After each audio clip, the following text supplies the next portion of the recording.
Tuhan, kami bersyukur karena Engkau adalah Allah kami dan kami adalah umat-Mu, anak-anak yang Kau janjikan Kau akan pelihara. Dan kami sudah mengalami itu di sepanjang tahun yang lalu, bagaimana Kau memelihara kami secara rohani, secara jasmani, melalui berbagai tantangan. Kami pun melihat begitu banyak berkat yang Tuhan berikan. Dan saat ini Tuhan, kami berdiri di hadapan-Mu di hari yang pertama di tahun 2023, tanpa mengetahui apa yang akan kami alami di sepanjang tahun ini. Tapi kembali kami meyakini bahwa Engkau akan tetap bersama dengan kami. Engkau adalah Allah yang setia.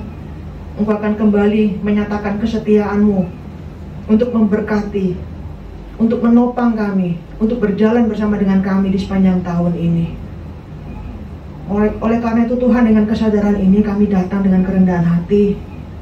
Karena kami tahu kami ini hanya manusia yang terbatas, yang tidak berkuasa bahkan untuk mengatur hidup kami sendiri. Bahkan untuk mengetahui hari esok pun kami tidak tahu. Oleh karena itu kami datang memohon Tuhan untuk memimpin kami. Kami membutuhkan firman-Mu. Berbicaralah kepada kami Tuhan, karena kami sungguh ingin menjalani tahun ini, sepanjang tahun ini, berpegangan pada janji firman Tuhan. Karena di dalamnya kami yakin kami akan selamat dan kami akan merasa aman. Terima kasih Tuhan, berbicaralah kepada kami. Dalam nama Tuhan Yesus kami berdoa dan bersyukur. Amin. Saudara, biasanya di tahun yang baru, kebanyakan orang itu punya resolusi tahun baru. Pernah mendengar kata-kata ini? Ya kan? Resolusi tahun baru. Jadi maksudnya itu ada harapan-harapan di tahun yang baru apa, ada keinginan-keinginan yang mau dicapai apa, begitu ya, maupun ada doa-doa atau ada hal-hal yang diharapkan yang akan dikerjakan di sepanjang tahun ini, begitu. Biasanya seperti itu, banyak yang seperti itu. Ya, saya nggak tahu siapa di antara kalian yang melakukan hal itu, tapi saya salah satunya. Ya, jadi ada harapan-harapan apa yang mau dikerjakan, apa yang mau dicapai, keinginan apa yang diharapkan bisa tercapai di akhir tahun atau di sepanjang tahun, begitu ya. Jadi apapun yang kita harapkan, jikalau kalian melakukan itu, apapun yang kita harapkan, apapun yang kita doakan, apapun yang ingin kita capai, tapi ada satu hal yang saya yakin yang Tuhan mau untuk kalian taruh di nomor pertama dari daftar kalian itu. Jikalau kalian ada banyak daftar, nanti diubah. Karena yang pertama ini kalian belum dengar. Nah, sekarang Tuhan mau berbicara, itu ditaruh di daftar yang pertama, begitu ya, yaitu mengenal Tuhan, mengenal Allah. Nah, seringkali kita merasa, oh aku sudah kenal Allah. Tapi sekarang kita akan lihat siapakah Allah di dalam Alkitab yang Ia ingin untuk dikenal oleh kita semua. Ya, kita akan lihat beberapa ayatnya. Kita lihat aja dari sini karena ada cukup banyak ayat, jadi tidak perlu buka Alkitab. Yang pertama dari Keluaran 3 ayat 14-15.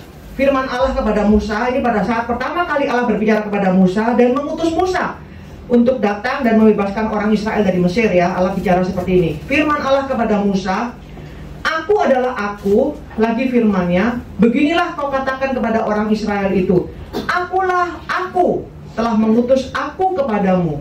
Selanjutnya berfirmanlah Allah kepada Musa, beginilah kau katakan kepada orang Israel, Tuhan Allah nenek moyangmu, Allah Abraham, Allah Ishak dan Allah Yakub telah mengutus aku kepadamu. Itulah namaku untuk selama-lamanya dan itulah sebutanku turun-temurun.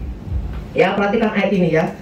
Jadi Tuhan memperkenalkan dirinya, Tuhan Allah nenek moyangmu. Jadi Allah nenek moyangmu itu adalah Tuhan dan itulah namaku. Jadi Allah memperkenalkan dirinya, namanya sebagai Tuhan. Dan itu yang dia mau untuk dikenal oleh orang Israel. Dan bukan hanya oleh orang Israel, tapi oleh seluruh umatnya, turun-temurun selama-lamanya. Ya, nah sekarang kita akan belajar mengenal siapa itu Tuhan Allah kita. Ya, kemudian ayat yang berikutnya. Ini adalah pengakuan iman orang Israel ya, yang diajarkan oleh Allah sendiri. Nah, ini suatu hal yang sangat penting. Dengarlah hai orang Israel, Tuhan itu, yaitu tadi diperkenalkan, Tuhan itu namanya Allah kita, Tuhan itu Allah kita, Tuhan itu Esa. Oleh karena itu, kasihlah Tuhan Allahmu dengan segenap hatimu dan dengan segenap jiwamu dan dengan segenap kekuatanmu. Nah, Tuhan itu Allah kita, Tuhan itu esa. Nah, sedikit saya mau berbicara soal ayat ini. Ini pengakuan iman umat Tuhan yang diajarkan oleh Tuhan sendiri kepada orang Israel saat itu dan juga kepada kita saat ini, bahwa Tuhan itu esa, ya. Jadi bagi orang yang bilang Allahnya orang Kristen itu tiga, Tuhannya orang Kristen itu tiga, itu sesat. Itu ajaran yang sesat.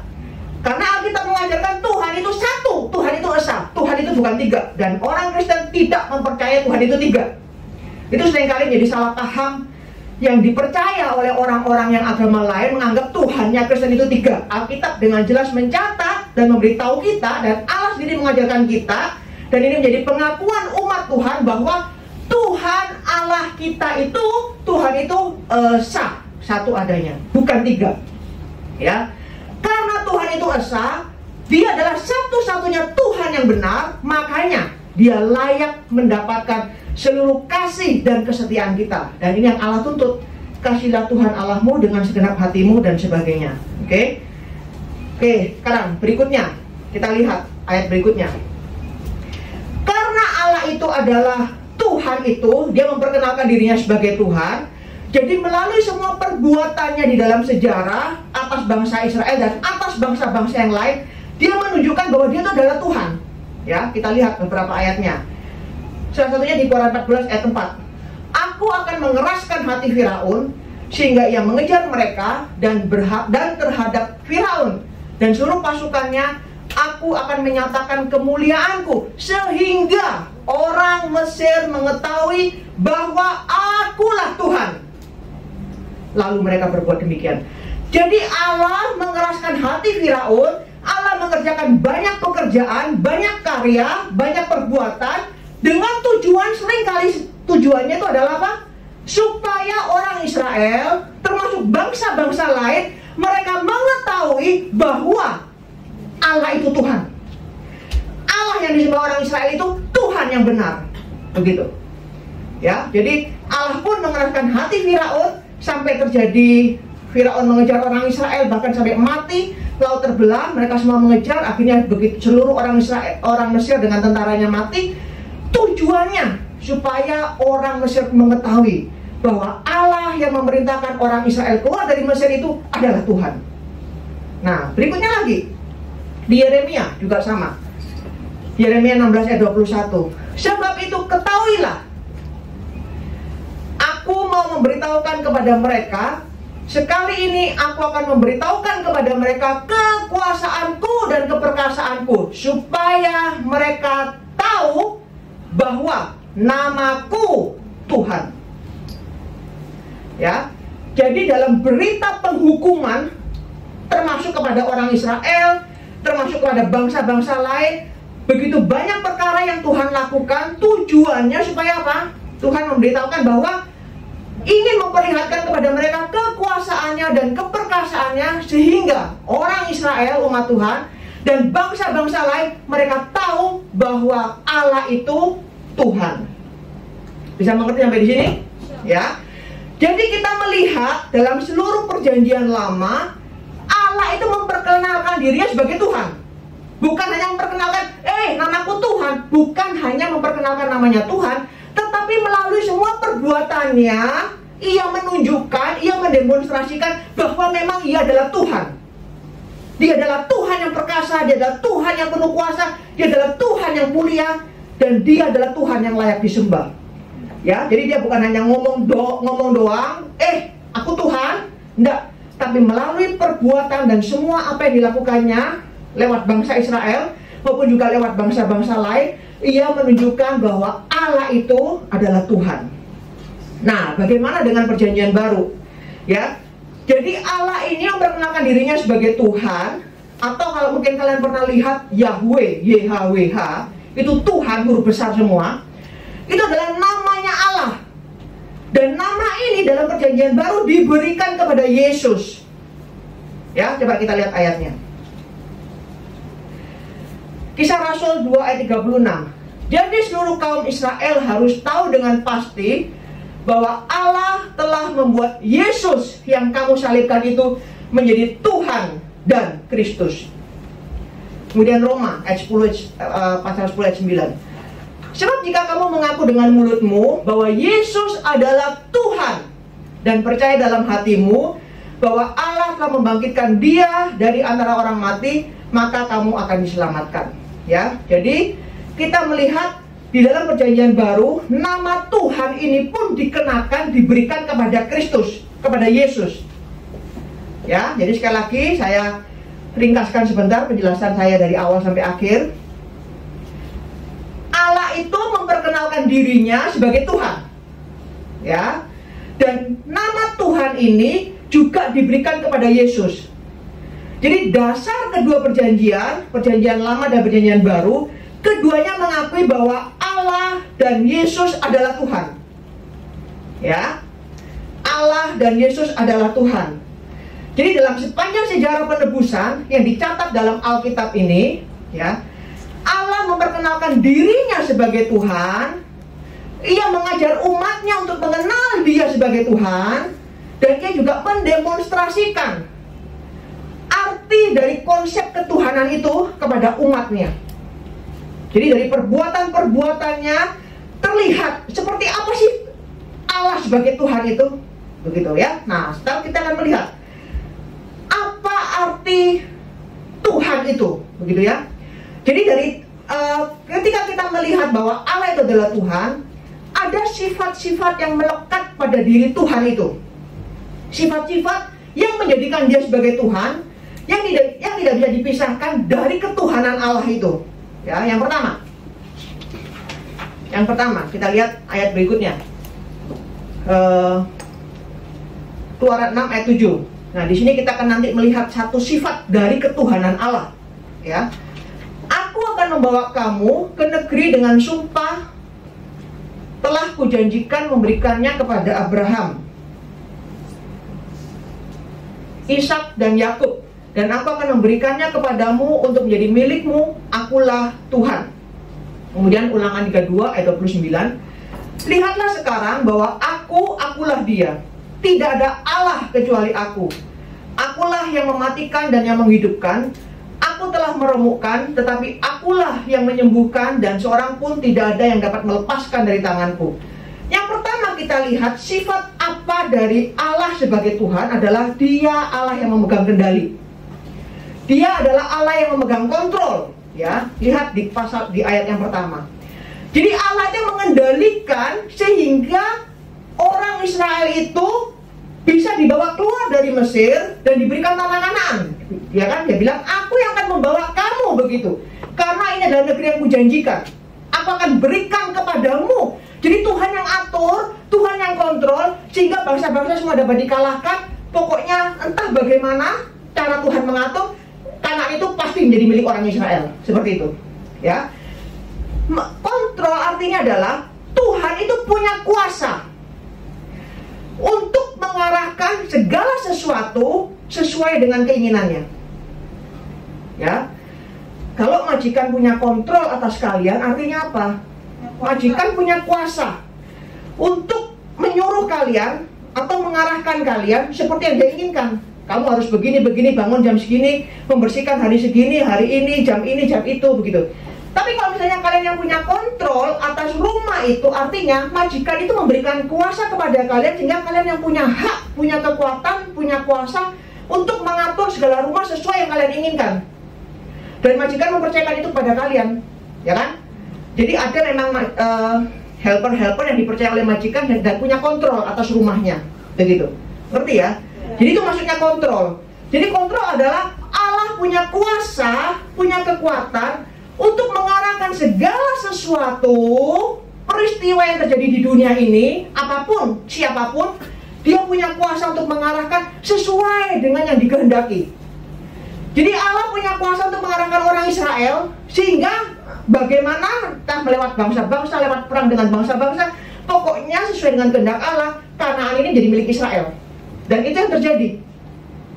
Nah, kemudian ayat yang kedua yang kita lihat tadi, ya kan? Aku yang mematikan, aku yang menghidupkan, aku Aku telah meremukkan, tetapi akulah yang menyembuhkan. Dan tidak ada seorang pun yang dapat melepaskan dari tanganku. Jadi dia punya kontrol atas segala sesuatu. Dia mau mematikan kek, itu dia punya kehendak. Dia mau menghidupkan kek, itu dia punya kehendak. Ya, jadi dari ayat ini, dari beberapa ayat kita melihat Allah sebagai Tuhan karena dia punya kontrol atas segala sesuatu, atas segala peristiwa. Bahkan atas sejarah hidup manusia, dia punya kontrol atas itu. Oke, yang berikutnya, sifat apa lagi yang melekat pada ketuhanan Allah ini? Ya, adalah dia Allah yang berotoritas, begitu ya. Allah yang berotoritas. Oke, kita lihat ayatnya, Yesaya 45 ayat 12. Akulah yang menjadikan bumi dan yang menciptakan manusia di atasnya. Tangankulah yang membentangkan langit, dan akulah yang memberi perintah kepada seluruh tentaranya. Kemudian ayat berikutnya, kamu harus lakukan peraturanku dan harus berpegang pada ketetapanku dengan hidup menurut semuanya itu. Akulah Tuhan Allahmu. Sesungguhnya kamu harus berpegang pada ketetapanku dan peraturanku. Orang yang melakukannya akan hidup karenanya. Akulah Tuhan. Nah, sifat yang kedua yang melekat pada ketuhanan Allah adalah bahwa dia Allah yang berotoritas. Dia adalah Tuhan yang berotoritas. Dia punya otoritas. Apa artinya otoritas? Artinya adalah dia punya hak untuk memerintah. Ya kan? Siapa yang punya otoritas di rumah? Majikan. Shinsangka, kai-kai-ka, boboka, nai-naika, atau bahkan mungkin kalian. Maksudnya otoritas apa? Yang punya hak untuk memerintah. Ini tidak boleh tahu di sini, ini harus begini-begini. Yang punya hak untuk mengatur, yang punya hak untuk memerintah. Harus bangun jam segini, harus makan jam segini, hari ini harus makan ini. Nah, itu adalah otoritas, punya hak untuk memerintah. Ya, nah coba lihat ayat yang pertama. Dia kan bilang, aku yang memberi perintah kepada seluruh tentaranya. Jadi alam semesta ini adalah Allah yang menciptakan, Allah yang mengatur, dan kemudian dia bilang, aku yang memberi perintah kepada seluruh tentaranya. Dia punya otoritas untuk memerintah. Kemudian yang kedua dia bilang apa? Makanya karena Tuhan itu adalah Allah yang berotoritas, ya, Allah yang bisa memberi perintah, Allah yang punya hak untuk memerintah, makanya dia menuntut ketaatan. Perintah itu kan harus ditaati. Ada nggak orang yang memberikan perintah? Ya option lah, terserah sih, pilihan sih, tapi ini perintah. Ada nggak begitu? Aneh ya. Kalau namanya perintah itu bukan pilihan, ya kan? Pemerintah mengeluarkan perintah harus pakai masker di luar. Kemudian ya terserah sih, nggak pakai masker juga nggak apa-apa, kan pilihanku. Namanya perintah itu harus ditaati. Namanya perintah, ya kan? Makanya karena Tuhan itu adalah Allah yang memerintah, Allah yang berotoritas, makanya dia menuntut ketaatan.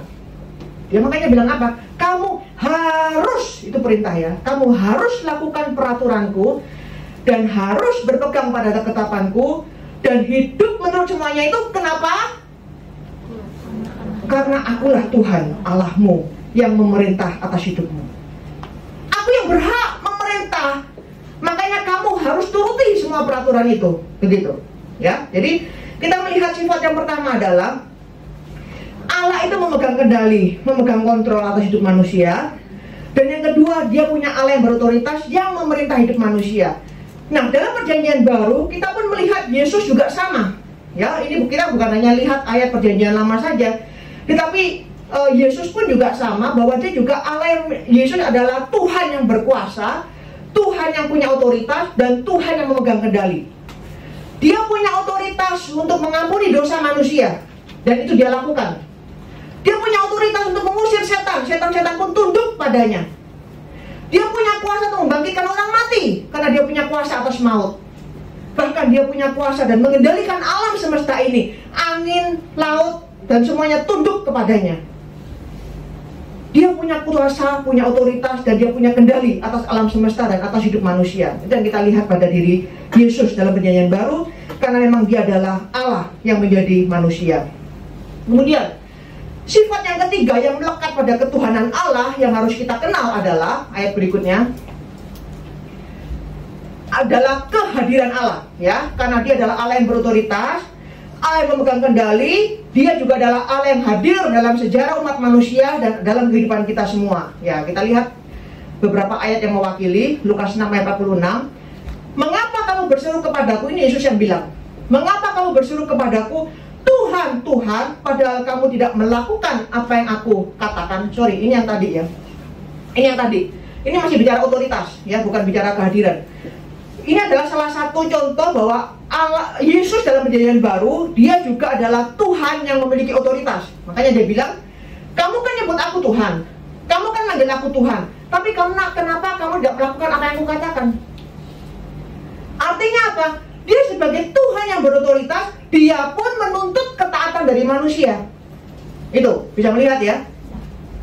Kemudian, Matius 28 ayat 18 ayat 20. Di sini ada banyak hal yang kita bisa pelajari.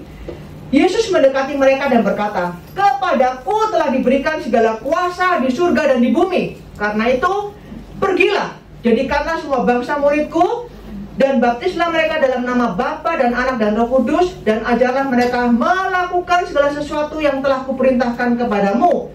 Dan ketahuilah, aku menyertai kamu senantiasa sampai kepada akhir zaman. Nah, ada beberapa ayat yang saya kasih garis itu ya. Yang pertama, yang warna kuning. Kepadaku telah diberikan segala kuasa di surga dan di bumi. Itu menunjukkan sifat Tuhan yang mana? Yang berotoritas. Ya kan, dia punya kuasa, dia punya kendali juga. Ya sama, kuasa dengan kendali, otoritas dengan kendali ini memang dua hal yang saling ada, begitu ya, seperti dua sisi dari mata uang, begitu. Jadi kepadaku telah diberikan segala kuasa di surga dan di bumi. Dia punya kuasa, ya. Kemudian dia katakan apa? Pergilah. Nah, dia memerintah. Karena dia adalah Allah yang berotoritas, makanya dia punya hak untuk memerintah kita. Apa yang dia perintahkan? Pergi. Jadikan semua bangsa muridku, baptis mereka, ajar mereka. Kemudian, tadi saya bilang, sebagai Allah yang berotoritas, dia memerintah kita. Di dalam otoritasnya itu, di dalam perintahnya itu, dia menuntut ketaatan. Nah, ini tuntutan ketaatan yang kita bisa lihat. Apa? Minta kita apa? Melakukan segala sesuatu yang telah kuperintahkan kepadamu. Ya. Jadi dari ayat ini pun kita bisa melihat sifat Yesus sebagai Tuhan. Dia adalah Tuhan yang berotoritas. Dia adalah Tuhan yang memegang kendali. Dan di dalam otoritasnya, dia pun memerintahkan kita untuk melakukan semua yang diperintahkan. Dan kita pun dituntut untuk taat. Kalimat terakhir ini akan menjadi sifat yang ketiga yang kita akan pelajari. Ayat berikutnya. Yang tadi saya katakan, sifat ketiga yang melekat pada Tuhan, ketuhanan Allah adalah kehadiran Allah. Dia adalah Tuhan yang hadir dalam kehidupan kita. Ya, ayat yang pertama yang kita bisa lihat, Matius 1 ayat 23. Sesungguhnya anak darah itu akan mengandung dan melahirkan seorang anak laki-laki, dan mereka akan menamakan dia Immanuel, yang berarti Allah menyertai kita. Kedatangan Yesus ke dalam dunia menjadi wujud nyata, bukti nyata bahwa Allah itu menyertai kita dan hadir bersama-sama dengan kita dalam hidup kita di dunia ini. Kemudian juga janji Yesus kepada kita sebelum dia naik ke surga. Dia mengatakan, ayat yang tadi itu, aku menyertai kamu senantiasa sampai kepada akhir zaman. Jadi ini adalah sifat Allah yang ketiga. Ia bukan hanya berotoritas, memerintah hidup kita, mengendalikan segala sesuatunya, tapi ia juga turut hadir bersama dengan kita dalam kehidupan ini. Nah, sekarang bagaimana kita menerapkan kebenaran ini dalam kehidupan kita menjalani tahun 2023? Yang pertama, kenalilah. Yang paling penting adalah, dan yang Allah mau kita lakukan adalah, kita mengenal dia sebagai Tuhan. Kalau kita mengingat tahun 2022, segala peristiwa yang Tuhan izinkan terjadi, mungkin itu adalah bagian dari cara Tuhan untuk membawa kita mengenal dia sebagai Tuhan. Di tahun 2023, pekalah dengan segala peristiwa yang Tuhan mungkin akan izinkan terjadi dalam kehidupan kita, untuk membawa kita mengenal bahwa dia Allah kita adalah Tuhan. Tapi yang pertama, ingatlah, dia sebagai Tuhan, dia adalah Allah yang berotoritas. memerintah, dan dalam otoritasnya dia menuntut kita untuk mentaati segala perintahnya. Mungkin kita mengatakan, saya termasuk anak Tuhan meskipun saya bukannya begitu baik sempurna Bu, tapi saya termasuk yang taat lah. Bagaimana kamu bisa tahu kamu taat? Ya, saya tidak melakukan dosa-dosa yang diperintahkan seperti mencuri, membunuh, berzina. Saya tidak melakukan itu. Saya juga cukup ke gereja tiap minggu, ada melayani dikit-dikit. Saya ada doa-doa dan sebagainya, yang melakukan kebaikan dan sebagainya. Ya cukuplah, cukup mentaati Tuhan lah. Tapi kita lupa, seringkali ketika kita bilang kita mentaati Tuhan, yang di pikiran kita itu adalah terhadap perintah-perintah yang besar. Oke, tidak mencuri, betul, tidak mencuri, tidak membunuh, memang tidak membunuh. Aku sudah cukup mentaati Tuhan. Tapi kita lupa ada begitu banyak perintah Tuhan yang kecil-kecil yang kita abaikan dan yang mungkin kita tidak pernah pikirkan dengan baik-baik. Bagaimana dengan perintah Tuhan terhadap tentang keuangan kita? Apa perintah Tuhan di sana? Adakah ketaatan di situ? Bagaimana perintah Tuhan terhadap tubuh kita?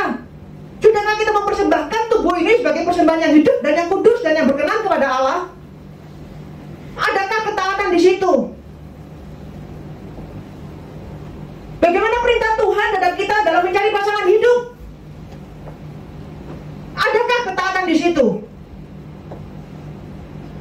Bagaimana perintah Tuhan terhadap kita dalam kita menjalani kehidupan kita sehari-hari, menjalin relasi pribadi dengan Dia?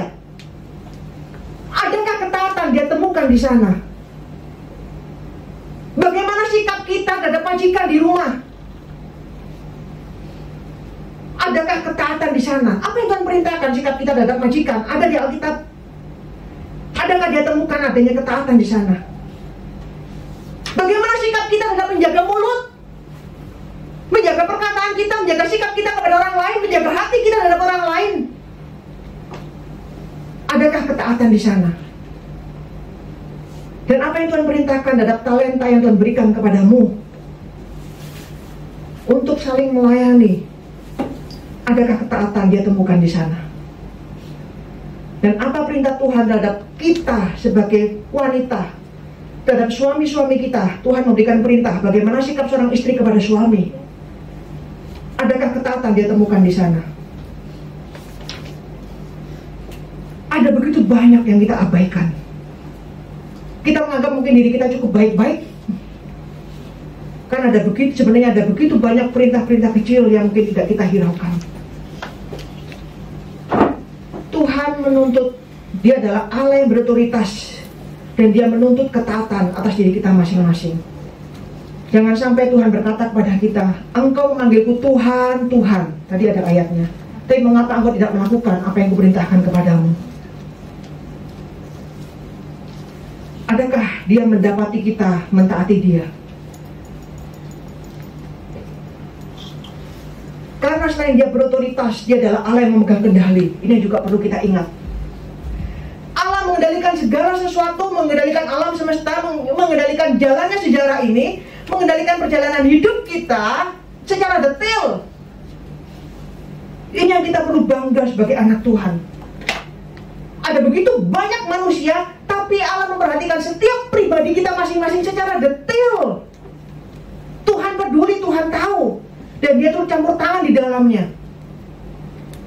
Kendali artinya Allah memegang kontrol dan dia punya kuasa untuk mengarahkan sesuai dengan keinginannya. Ini yang seringkali kita mungkin orang Kristen ada kesalahpahaman atau perspektif yang kurang tepat dalam hal ini. Kita merasa kalau Allah memegang kendali, berarti segala sesuatu itu baik-baik saja menurut saya. Tapi bukan itu yang dikatakan oleh Alkitab. Bukan itu pandangan Alkitab tentang Allah memegang kontrol. Kalau segala sesuatu itu baik-baik saja menurut keinginan manusia, Yesus pun tidak akan perlu mati di atas kayu salib. Tapi ketika Yesus mati di atas kayu salib pun Allah tetap memegang kontrol.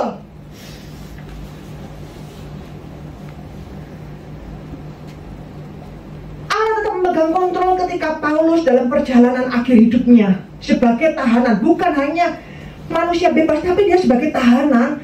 Dia harus mengalami penderitaan di atas kapal yang terombang-ambing oleh badai yang hebat.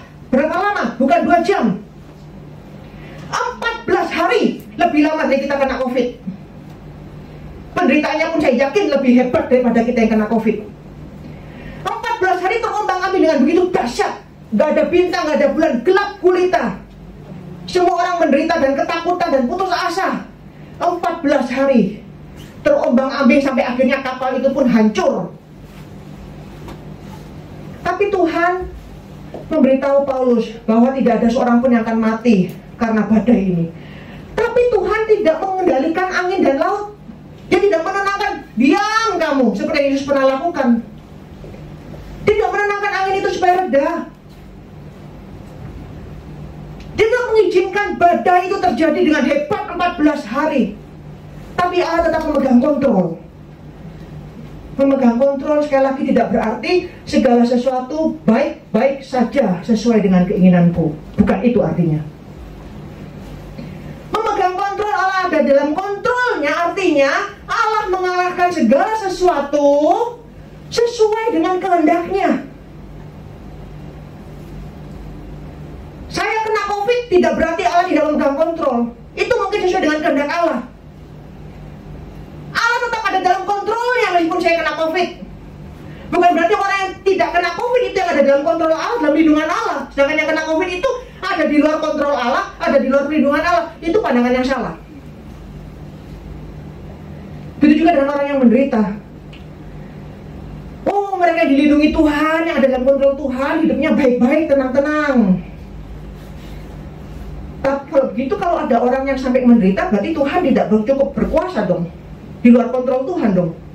Kalau gitu ada hal-hal atau ada wilayah di mana Tuhan tidak berkontrol atas hidup orang itu. Kalau gitu dia bukan Allah yang berkuasa. Bisa mengerti ini? Jadi ingat, tahun 2023 kita tidak tahu apa yang akan terjadi.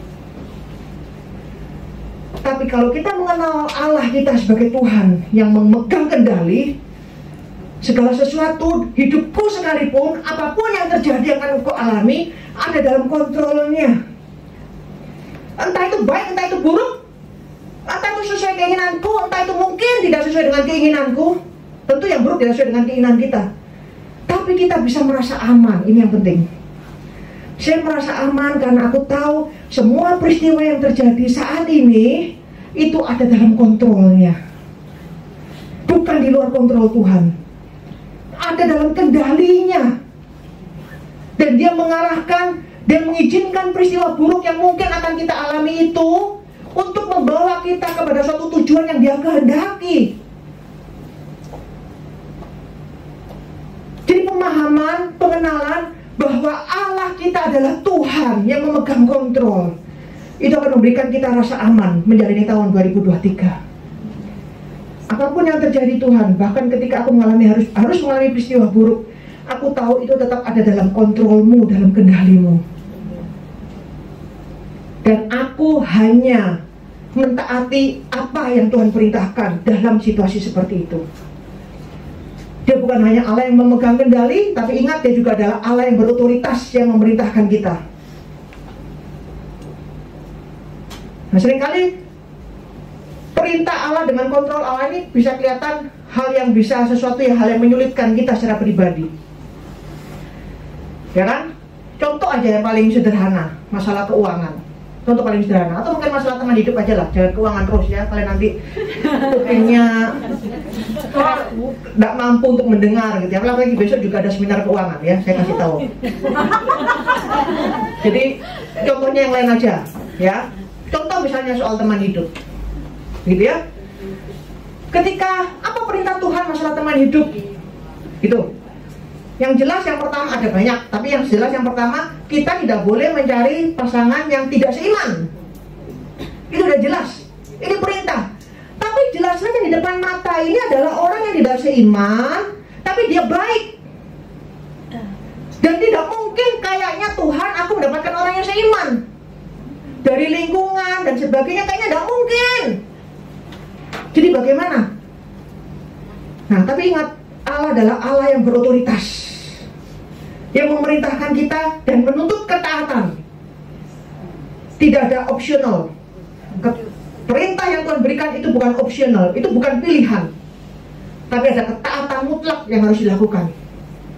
Tapi ketika kita mengatakan, oke, oke Tuhan, aku tidak akan melangkah bersama dengan orang ini. Sambil kita memahami bahwa Allah bukan hanya Allah yang memerintah, tapi Allah dalam memegang kontrol atas hidupku. Segala sesuatu dia bisa lakukan sesuai dengan rencananya. Jikalau Allah menghendaki aku menikah dengan orang yang seiman, meskipun secara manusia bagiku itu mustahil untuk mendapatkan pasangan yang seiman, tapi aku percaya karena dia adalah Allah yang memegang kontrol atas sejarah umat manusia, atas dunia ini, bahkan atas hidupku sekalipun. Jadi kita merasa aman ketika melangkah. Tuhan, aku mau bertaat karena aku tahu Tuhan memegang kontrol, memegang kendali.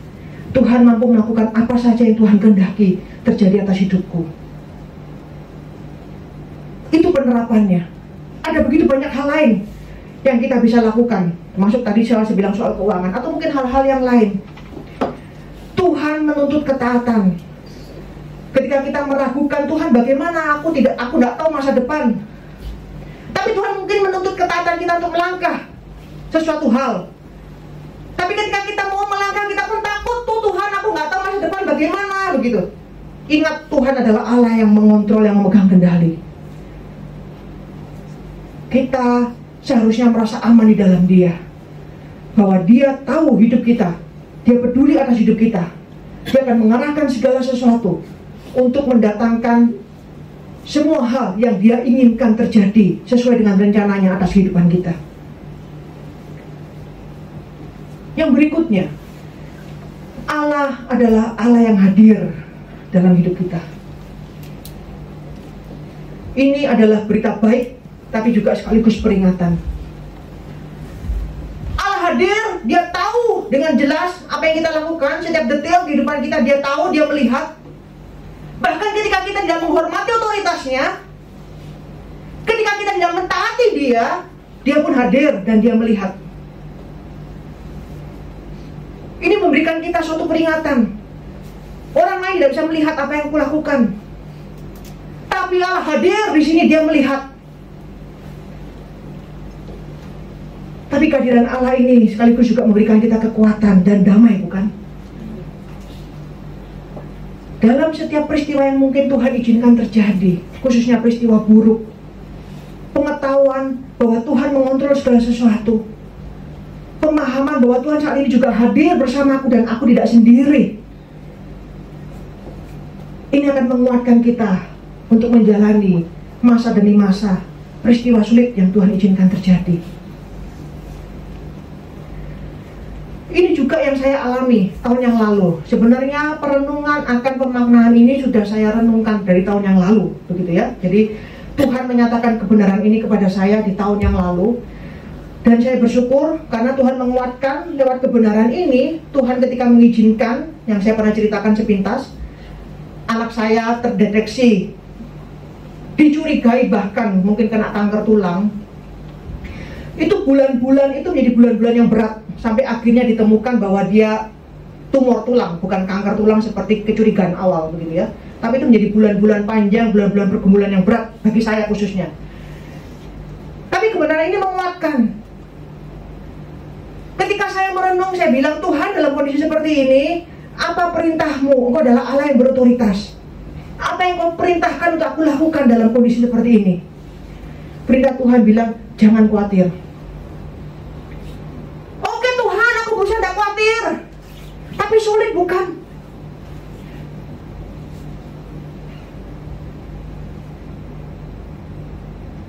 Bayangan itu kanker tulang, kakinya akan dipotong dan sebagainya. Itu semua bayangan-bayangan yang menakutkan. Tapi ketika saya kembali menghidupi, menghayati bahwa Allah adalah Allah yang memegang kendali, Dia izinkan peristiwa itu terjadi. Sakit itu Dia izinkan untuk tujuan yang Dia kehendaki. Dia ada di sana. Dia bisa mengontrol dokter, Dia bisa mengontrol tubuh anak saya, mengontrol setiap tulang-tulangnya, mengontrol setiap organ-organnya. Itu semua ada dalam kendalinya yang maha kuasa. Bukan berarti saya mengharapkan kesembuhan. Meskipun saya mengharapkan kesembuhan, tapi bukan berarti kontrol Tuhan itu harus berarti kesembuhan. Enggak. Bukan seperti itu. Tapi maksud saya adalah Tuhan itu adalah Allah yang memegang kendali. Jika Dia melakukan kesembuhan itu begitu mudahnya. mudahnya karena dia yang menciptakan tubuh kita ini, dia menghidupkan kita. Tapi jika sampai Allah mengizinkan adanya sakit dan tidak menyembuhkan, itu ada kehendak dan tujuan Tuhan yang dia mau nyatakan. Pemahaman ini membuat saya memiliki damai, ketenangan. Tuhan, aku merasa aman. Oke, saat ini aku mau taat untuk tidak khawatir, untuk tidak belajar khawatir. Karena mempercayai bahwa Engkau adalah Allah yang memerintahkanku untuk tidak khawatir. Dan di masa yang sama, aku tahu Engkau adalah Allah yang memegang kendali atas hidupku, atas hidup anak ini, atas setiap peristiwa yang Tuhan izinkan terjadi. Dan yang kemudian, ketenangan mengetahui bahwa Tuhan ikut hadir bersama dengan saya, ikut hadir bersama dengan anak itu ketika anak itu harus dioperasi sendirian di rumah sakit, tidak boleh ditemani, tidak boleh dijenguk, berhari-hari dia di rumah sakit sendirian. Ketenangan bahwa Tuhan hadir bersama dengan dia di rumah sakit. Ketenangan Tuhan hadir bersama dengan saya menanggung segala pergumulan kekhawatiran ini, ketidakmenentuan ini. Saya tidak sendiri, dia tahu, dia peduli, dia hadir. Kebenaran ini sangat menguatkan. Itu yang menguatkan saya untuk menjalani bulan demi bulan yang menyesakkan dan yang begitu panjang. Saya pun tidak tahu apa yang akan saya alami di sepanjang tahun ini. Tahun lalu, seingat saya ibadah tahun baru itu tanggal 2, ya kan? Dan itu ibadah pertama yang kita lakukan di tahun 2022, kemudian minggu depannya sampai 4 bulan berikutnya langsung semua tutup. Kita tidak tahu. Kita boleh berharap yang terbaik, tentu, tapi yang terbaik sesuai dengan versinya Tuhan. Kita boleh merancang yang terbaik untuk hidup kita, tapi kita pun membuka diri jikalau ada kesempatan-kesempatan, peristiwa-peristiwa yang mungkin tidak sesuai dengan keinginan kita yang Tuhan izinkan terjadi. Biarlah kita terbuka lebar. Tuhan, aku ini anakmu, Engkau Bapakku, Engkau tahu yang terbaik untukku. Apapun yang terjadi, tolong aku untuk mengenal Engkau sebagai Tuhanku. Tolong aku untuk taat pada otoritasmu, taat pada perintahmu, karena Engkau menghendaki ketaatan dariku. Tolong aku untuk menghidupi bahwa Engkau adalah Allah yang memegang kontrol atas sejarah hidupku. Apapun yang terjadi, tolong aku untuk merasa aman di dalam-Mu, mempercayai bahwa setiap peristiwa, setiap detail, setiap detik peristiwa dalam setiap individu pribadi kita masing-masing, Engkau memegang kendali. Dan kehadiran-Mu yang nyata itu menguatkanku untuk menjalani tahun ini, apapun peristiwa yang Tuhan izinkan terjadi. Mari kita berdoa. Tuhan, terima kasih bahwa Engkau sudah menyatakan Engkau adalah Allah, Engkau adalah Tuhan dalam kehidupan kami. Dan Engkau sudah berjanji untuk menopang kami. Dan kami sungguh bersyukur. Kuatkan kami untuk melangkah sepanjang tahun ini ya Tuhan. Biar kami tidak meninggalkan firman-Mu dan terus mengingat kebenaran firman yang disampaikan hari ini, untuk menjadi terang dan suluh bagi kaki kami, bagi jalan kami. Dalam nama Tuhan Yesus, kami siap menyambut dan menjalani sepanjang tahun ini berpegangan dengan tangan Tuhan. Amin.